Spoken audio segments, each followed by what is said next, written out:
Ahoy my friends, Ryder here, and welcome back to another Final Fantasy VII Ever Crisis video. Today I'm heading into the last of the extra bosses that I needed to make a guide for. I'm sure you guys have guessed it by now. It is the Chapter 6 extra boss, the Gallonbaloir Acana. This dude is a royal pain in the ass, and I'm sure for all of you guys that have fought him, you know that as well as I do. And on top of that, it's an extra boss fight, which is extremely annoying in the fact that every time you fail, you have to remake this team from scratch, which, if the devs are watching, please, for the love of the gods, change it so that we don't have to do it. It's so stupid. Alright, so I'm going to show you guys my strategy going into this fight. The Gallonbaloir Acana is weak to fire, resistant to lightning and water. His immunities are poison, darkness, silence, stun, fatigue, fog, P-def down, and M-def down, but he is not resistant to physical attack and magic attack down. He uses many powerful lightning element abilities, both physical and magic. He counters with lightning element attacks when it takes damage during explosive jolts. Explosive jolts is the phase he goes into during his sigil break. His sigil break is pretty annoying because even when I had 3 triangle sigil breaks on all my characters, I still wasn't able to break it in time. So the trick is to bring characters that have triangle sigil boost weapons, and what I'm going to do in order to break this sigil phase quickly is I'm going to bring 2 of them. So that's going to be my strategy. It's a totally different strategy than I kind of imagined going into this fight, but it works really well. And one of the reasons it works is that this boss counters physical and magic attacks in his sigil break. So you're taking a lot of damage, which essentially pulls your healer out of breaking sigils and forces them to be healing. So that's why it's hard to actually break all the sigils during that time. However, with 2 different weapons that have sigil boosts on them, it's going to make it no problem at all. When the enemy's HP is low, he greatly increases his physical attack and magic attack through mutation. Physical defense up, magical defense up, physical attack down, and magic attack down are effective against this enemy. I do want to preface this with saying that I am going to be bringing in Kuja's Spirit Blade into this fight. Even if you have it at just base 5-star, it's going to be incrementally important in winning this fight. I'm sure that there is a way to beat it without having that sword, but I will say this, I'm not going to lie to you, it is going to be considerably harder to do that. Alright, so if you do have that sword, it is the time to use it. It almost feels like it was literally tailor-made for this fight. Alright, so I'm going to be running Sephiroth as an ice kind of god hybrid. Glenn as essentially like a physical DPS slash main buffer, and Matt as a main healer slash buffer in this fight. Alright, so first I'm going to switch up their limit breaks, summons, costumes, and weapons, then materias, then sub-weapons, and then we're going to get into the fight. Alright, so let's go into Sephiroth, and I'm going to go through this quick. I've done it a bunch of times now. We're going to go to the Ice Arcanum. In the first slot, we're going to equip the Kuja's Spirit Blade. If you go to the support material, you'll see it does have a triangle sigil boost here, which is absolutely important. Second slot, we're going to equip the Edged Wings, and then in the summon slot, we're going to equip Shiva since he is built for ice damage. Alright, so going over to Glenn, I'm just going to keep that costume. I'm going to keep Ifrit.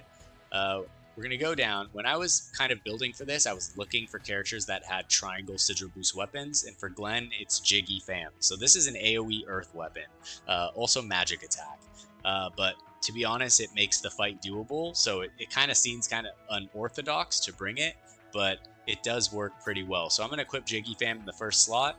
In the second slot, however, is his more important weapon, Hardcore Squad. It's essentially Mithril Rod, and he's going to be doing a lot of buffing in this fight, so this is going to help keep everyone alive. Alright, last but not least, we have Matt. Essentially equip whatever costume you want. I have the Killer Hornet. It doesn't really make a difference to me. I don't have a healing costume for him. Gigantic Shield is going to be super important. Prime Number is also super important. Take note of the buff debuff extension in the third slot right there. Alright, and then in the second slot for him, I'm going to equip Centipede for the AoE heal and physical defense AoE up. Alright, so that's going to be those right there. Going into the materias here, let's switch over this magic. Actually, before I do that, let's just go to Sephiroth. I can plug in let's see here, this magic attack right there. And I'm going to show you guys why I did that there in a second. Alright, other than that, I can switch this back to rarity, and I'm just going to equip a Cura in the first slot for all characters. So the Mat right there is going to get one. Sephiroth is going to get another one. His is down here, wherever it is. Yeah, there it is. And then Glenn, I'm going to switch his up here, so I'm just going to switch with the third slot.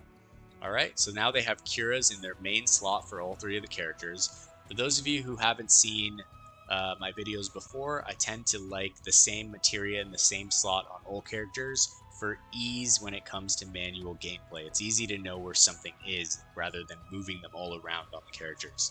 Alright, so now we're going to go into the sigils right here. Alright, so I'm going to change it to triangle. For Sephiroth, we'll put the magic one.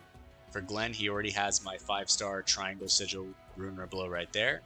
And for Matt, because the prime number has a buff debuff extension on it right there, I'm going to put his actually in the second slot. And then in the third slot, I'm going to switch this back, and I'm going to put on a Fire Breach. Glenn is going to still be doing damage via Fire Blow. And so this Fire Breach right here is going to last longer in this slot and allow him to do some extra damage, although he's really not going to be doing too much other than buffing, not going to lie. Alright, for Sephiroth, I equipped this right here just because it has a high magic attack stat. So whatever you can put there in the second slot for a stat stick for magic attack is going to work great. And then for Glenn right here, I'm just going to filter it to fire and equip this Fire Blow. So that is going to be the front end of the build right here, if you guys want to check that out.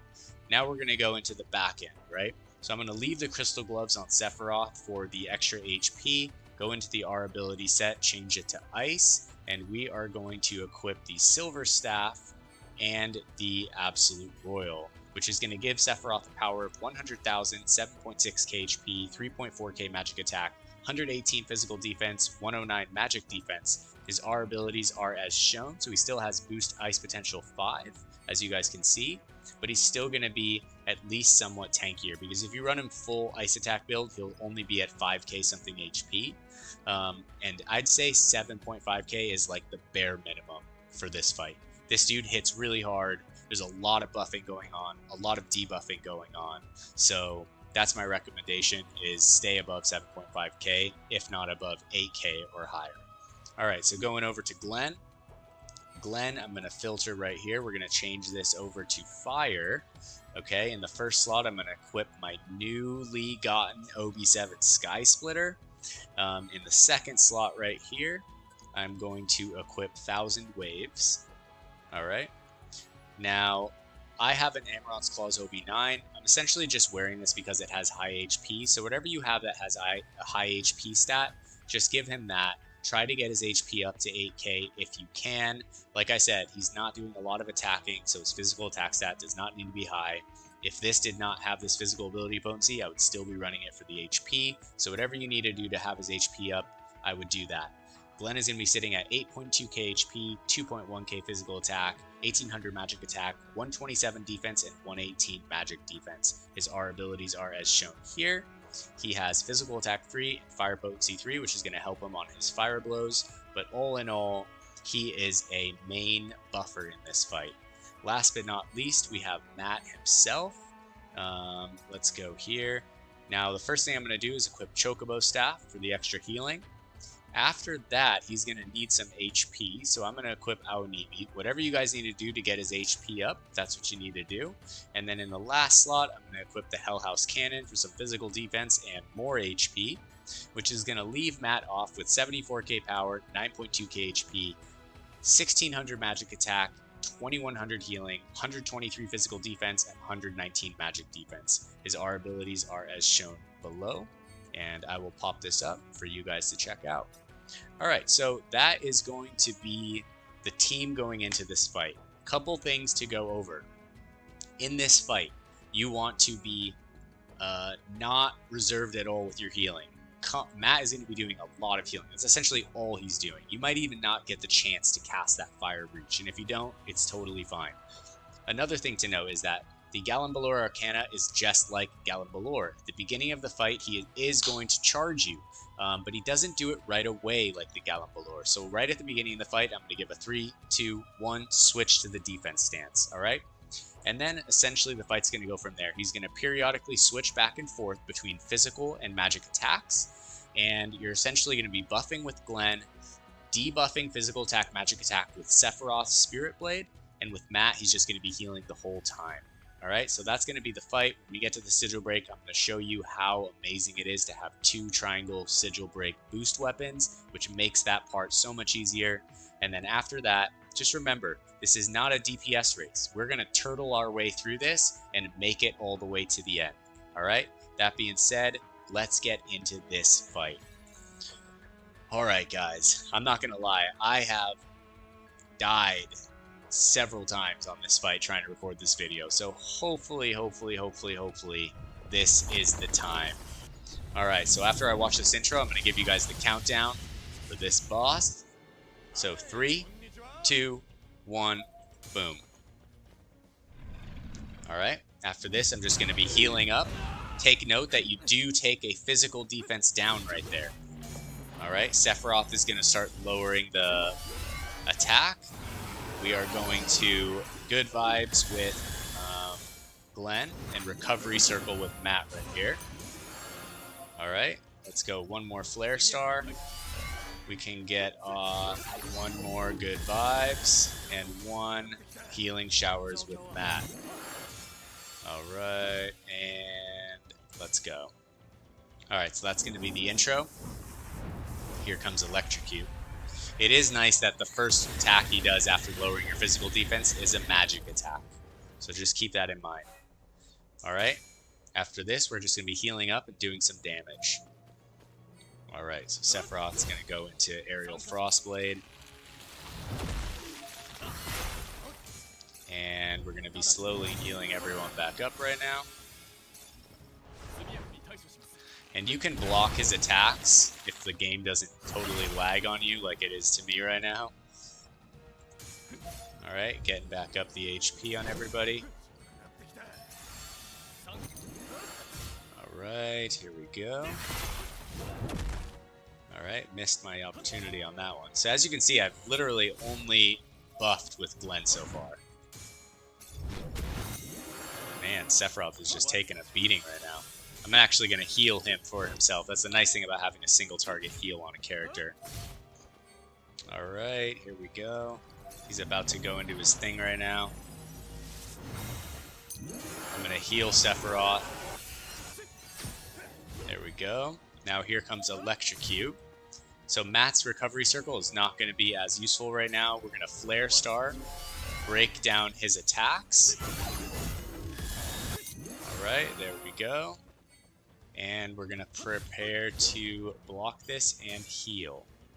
Alright, so here we are going into the Electrocute. As you guys can see, I'm playing this very defensively right now. This is the way to beat this fight. He does a lot of damage, guys. And here comes the Sigil Break. Alright, there we go, and one more. Now, the summons here are very useful for interrupting him. I'm going to show you guys right now how to do that right here. They are extremely useful for interrupting him during the Sigil Break phase. Don't use both summons at the same time. Use them one at a time. Break his attacks. Interrupt him like you would with Bahamut. We're trying to spare our time here while Sephiroth and Glenn break him down. Alright, plus you can block his attacks. Alright. Now we're going to go for a heal. And slowly take this dude down. Alright. Look at how fast those work with the Sigil Breaks right there. I'm going to interrupt him again right here. Okay, give us enough ATB to heal. I'm going to take a little break, watch Ifrit right now. I like the summons because they kind of give you a little bit of a rest sometimes in a tough fight. Alright. Now we're going to block this, get a heal off right here. Okay. And we're looking pretty damn close on breaking his Sigil. Alright, and there you have it, guys. Now we're gonna do some damage.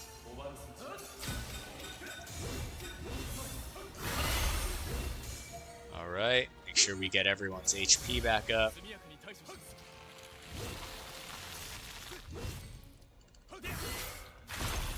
And I'm going to lower his magic attack, which is a little bit high right now. Okay, here we go. Still trying to get that magic attack down.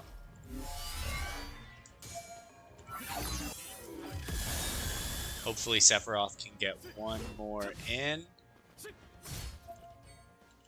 Looks like he can't. Hopefully we survive this. I'm not sure if we will.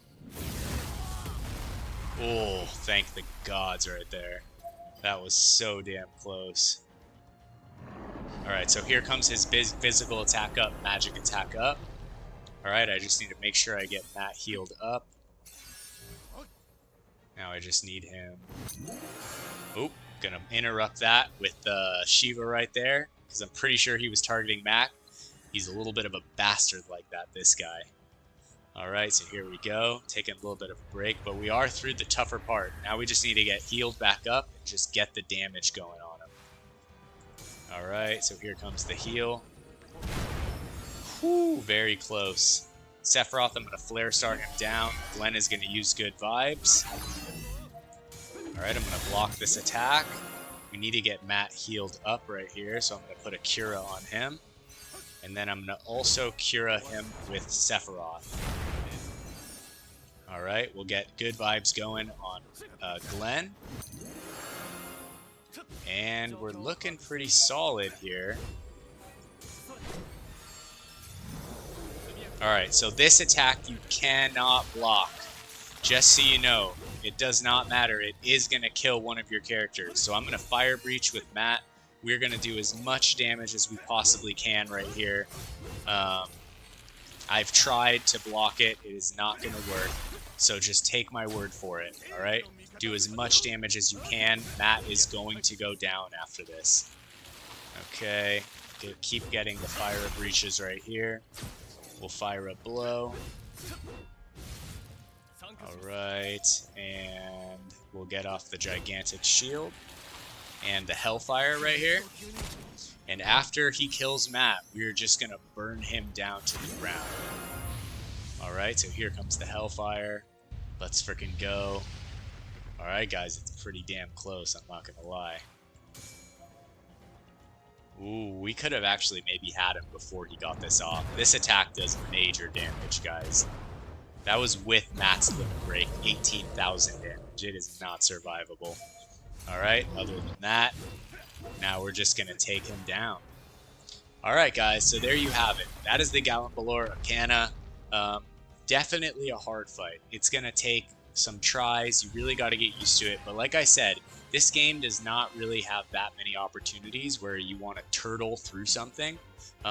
This is one of those fights where it is better to shield yourself than fully attack something. And so I'm actually kind of into it. The fight is annoying just because you have to remake your party every time. But I do like how the strategy actually changes, because the hardcore DPS checks, you know, it's the same thing over and over and over. But you will get the little, let's see here. Where's the bonus for this fight? The rewards. You will get the icon Gallonbaloir Acana for completing this, which is pretty cool in my opinion. But that being said, I hope this video helped you guys today. If it did, drop a like, sub to the channel. Always happy to have you guys join the family, and I'm grateful to you guys with all my heart. That being said, hope you all have a wonderful day, take care, and peace.